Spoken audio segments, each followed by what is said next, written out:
vamos ser sinceros, eu não sou a favor da violência, o caralho. Mas eu tenho certeza que todos aqui nessa mesa são capazes de ser bastante violentos. Em situações específicas, a violência é necessária. Claro. Isso é, inclusive, o próprio Tim Larkin, escritor, ex-SEAL oficial da Marinha Americana, no livro When Violence is the Answer, ele descreve. Existem pequenas situações que talvez a maioria das pessoas não passe na vida, ok? Pequenas situações. As que passarem irão passar no máximo uma, ou raramente uma outra pessoa irá passar no máximo duas, que é quando a sua vida é diretamente ameaçada. Nesses casos onde sua vida está diretamente ameaçada e onde a violência é aplicada, você deve reagir de forma muito mais violenta. Então, em alguns casos super específicos. Né? Mas por exemplo, não um comportamento violento. Vou dar um exemplo polêmico aqui, né? Olha lá. Se preparem. Vou tomar água. Por exemplo, um cara acabou de estuprar tua filha. Tá ligado? E aí eu sei que eu tenho uma chance em 5 de ir preso se eu matar esse cara. É crime passional. Pode ser visto como crime passional. Ok, mas eu tenho certeza que essa opção se abre bem mais eu estando no Brasil do que eu estando nos Estados Unidos, tá ligado? Se abre pra você se ferrar ou não? Não, se abre pra eu escolher essa opção, sacou? Tá, porque assim, o direito no Brasil ele é muito... Cara, e isso não são palavras nem minhas, né? Eu gravei recentemente um vídeo com o professor da Universidade Federal de Minas Gerais, o Dr. Túlio Viana, e ele fala, o direito do Brasil é muito conservador, ainda. Então ele vai se apegar a vários outros conceitos. Vou te dar um exemplo. Isso que você está falando, aconteceu um caso real, exatamente essa situação que você descreveu. Se eu não me engano, no Texas, em 2017, 2018. O cara chegou na casa dele, a filha dele, acho que adolescente, enfim, jovem, criança, estava sendo estuprada. Ele cobriu o cara de porrada, depois finalizou com um tiro na cabeça, no Texas. Ele só ligou pra polícia buscar. Então assim, tá certo, tá errado? Não, o ponto aqui é a diferença da aplicação da lei, certo? Nos países e inclusive nos estados, né? Pegando o próprio Texas como exemplo, se você observa ali a legislação armamentista, né? Por exemplo, a lei do desarmamento, tem várias situações diferentes, mas por exemplo, nos Estados Unidos, isso é regulamentado nos estados. Então, por exemplo, no Texas, aspas, quase todo mundo pode ter uma arma. E, assim, não é muito difícil. Você chegar lá com seus documentos de identidade, tiver tudo ok, eu quero uma .40. É igual comprar balas. Quer pegar munição a granel? Qual munição você quer? Special? Mais P? O quê? Você pode ter um arsenal dentro de casa. Sim. São vários pormenores, mas em essência é muito interessante esse ponto da aplicação da lei. Uhum. Né? É muito diferente no Brasil, cara. Eu, pessoalmente, gosto bastante da filosofia do Texas. Do trânsito de Texas. Eu acho que deveria ser. A gente ia copiar um pouquinho essa filosofia. É complicado. Eu vou tomar mais água. Quem é que te pede esses laudos aí? Tu trabalha fixo em algum lugar? Eu não sei. Não, sou profissional liberal, profissional autônomo. Basicamente, geralmente, né? Aliás, até agora, até o momento, só partes privadas. Então eu só sou contratado de forma privada em casos judiciais. A maioria dos casos, abuso sexual. É o que um advogado te contrata? Ou o próprio cliente. Sim, mas geralmente a triagem é toda com o advogado, né? Quem faz todo o contato comigo é o advogado ou a advogada do caso, né? Mas a maioria dos casos, tudo abuso sexual e a maioria abuso sexual infantil. Caralho. Então seu trabalho é pesadíssimo, né, cara? Cara, assim, esse é um negócio que eu não falo, porque não quero perguntar também, mas, cara, você tem que ter um treinamento mental muito complicado, porque, assim, tenta pensar o seguinte, vou dar só um contexto.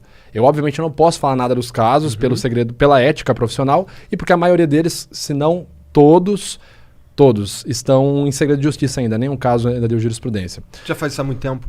2017. Então, imagina assim, cara, um dos casos que eu trabalhei ano passado, ele chegou a ser televisionado, eu não posso falar qual caso foi, só posso dizer que é abuso sexual infantil praticado ali por um dos parentais, ok? Isso eu posso falar sem me complicar. Então, imagina você ver um vídeo, cara, de 20 a 30 minutos da criança descrevendo como que esse parente abusou dela. E aí você tem que ver mais vídeos dessa criança entrando em contato com esse parente em festas de família e você vê a criança reagindo, a criança vomitando quando ela vê esse parente. Então, tipo... E você tem que ficar ali, cara, porque, tipo assim, interessa o meu juízo de valor. Além de eu estar fazendo essa análise, eu ainda posso estar errado, cara. Eu tenho que pensar isso. Porque a justiça brasileira, ela é assim. Quem tem que provar alguma coisa é quem acusou. A pessoa que foi acusada, ela é inocente, até que se prove o contrário, ok? Inclusive, eu falei isso numa entrevista do TV Fama quando foi sobre o caso Prior. Eu falei, o Prior é inocente, até que se prova o contrário. Acabou minha participação, a apresentadora falou, então, como vocês viram, o perito falou que ele mentiu. Foda, né, cara? Foda. Só um negócio veio na cabeça aqui agora. Aí eu termino de falar aqui, o Igor vira, então, vocês viram que ele disse aqui que mentiu mesmo, na cara dura. Mas é complicado, cara, você passar 30 minutos vendo uma criança descrever um abuso, e tipo, você ter que sair pra ir viver o seu dia e tal. É uma experiência complicada, cara. Com todo respeito, não queria ter o seu trabalho, não. Não, cara, muitas vezes não é interessante, cara. Não é interessante. Mas assim, o que eu me prendo muito, porque ano passado a gente realizou uma pesquisa que inclusive saiu esse ano, está sendo feito o FABS, que é o primeiro sistema facial apenas voltado para crianças. É uma pesquisa pela Juliana Negrão, pesquisadora da Mackenzie. Então eu participei dessa pesquisa ano passado. Então a gente está fazendo trabalhos interessantes na área da pedagogia para realmente ajudar as crianças. Então você tem um filho, e aí seu filho chega da escola e tal. Às vezes você tá lá, rotina, você tá mexendo no celular e tal, parará. Aí chegou seu filho, você, e aí, como é que foi? Ah, foi bom. E você nem tirou o olho do celular, você tá lá, legal, vai tomar banho, vai jantar, tua mãe tá lá. Cara, nisso, a criança te entregou e você não percebeu. Entendi. Então, assim, a gente tava montando uma pesquisa interessante. Então, isso me alivia mais. Só que, cara, o que eu percebo muito falando, assim, de abuso sexual infantil é como se fosse uma iguaria, sabe? Cara, é nojento, cara. Caralho, assim, cara. É nojento. Eu não posso falar muito, até por questão de segurança minha, de caso que eu já trabalhei, mas, cara, é nojento. Se eu te falar, por exemplo, situações onde tem, tipo, festas de swing, que a galera famílias levam as crianças. Mano, Caralho. É nojento. É nojento. Caralho, que bizarro, isso existe? No What Brasil. the fuck, Aqui no Brasil. meu? E não é um caso só. E eu digo que eu não queria ter esse emprego porque eu sei que é difícil, mas eu sei que ele é muito importante que exista. E que eu espero ajuda. tá fazendo algo de bom com também. certeza. E que ajuda muitas pessoas, eu não duvido disso. Só que deve realmente ser. Tipo, eu pessoalmente não sei se eu teria estômago, tá ligado? Deve ser algo realmente complicado. Eu lido com a internet, já fico maluco, imagina ter que lidar com essa porra. Cara, é o que eu falo. Quando você lida com essas situações doentias, cara, você vê outras coisas e fala, mano, releva, isso é de boa. Cara, é complicado. Assim, eu tô trabalhando num outro projeto paralelo, que eu espero poder falar sobre ele logo em breve, né? Que é uma série, não posso falar muita coisa, mas é uma série que eu espero que dê certo esse projeto. A gente tá nas tratativas aí. Mas é sobre um serial killer, um assassino estuprador em série, que basicamente, cara, eu fiz até um vídeo sobre ele, é o assassino da minha infância. Porque esse cara, na região que eu moro, ali no interior de São Paulo, ele estuprou e matou de forma brutal. E quando eu falo brutal, para vocês terem uma noção, as crianças que se comportavam durante o estupro, crianças de 5 a 10 anos de idade, esse era o perfil dele, as crianças se comportavam bem, não gritavam como ele falava, ele apenas estrangulava. Essa era a forma de promover, de premiar elas.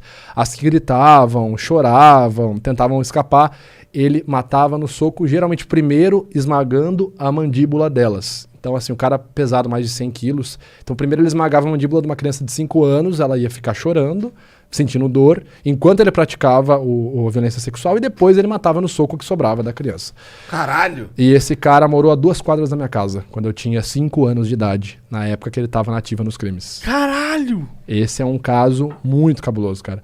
E eu creio, assim, memória falsa é uma realidade, mas eu tenho a forte memória de ver ele passando na frente de casa, porque ele ficou conhecido na minha cidade como o assassino da bicicleta. Porque ele era alcoólatra, então ele passava fazendo reparos em porta de bar, fazia serviço de engraxate, e sempre com uma bicicletinha vermelha. Então, eu tenho essa imagem de eu estar jogando bola na garagem de casa e, tipo, ver um senhor fortão, assim, gordão, passando com uma bicicleta vermelha. Então, tipo... Caralho. Esse negócio é muito louco, cara. Eu não acredito nessas coisas de energia, espírito, destino. Mas é muito cabuloso esse caso dessa pessoa ter acontecido super perto da minha casa, assim, vamos dizer, na época que o cara tava na ativa, e hoje eu trabalhar com abuso sexual infantil, com análise de abuso sexual infantil. Caralho, realmente é bizarríssimo. Esse cara já era. Imagina. Ele morreu em 2013. Diz na notícia que ele teve um infarto, né? Não sei se realmente foi verdade. Entendi. Mas espero que não. Espero que tenha morrido de uma forma muito Tomara que tenham quebrado o mais maxilar dolorosa. dele. Cara,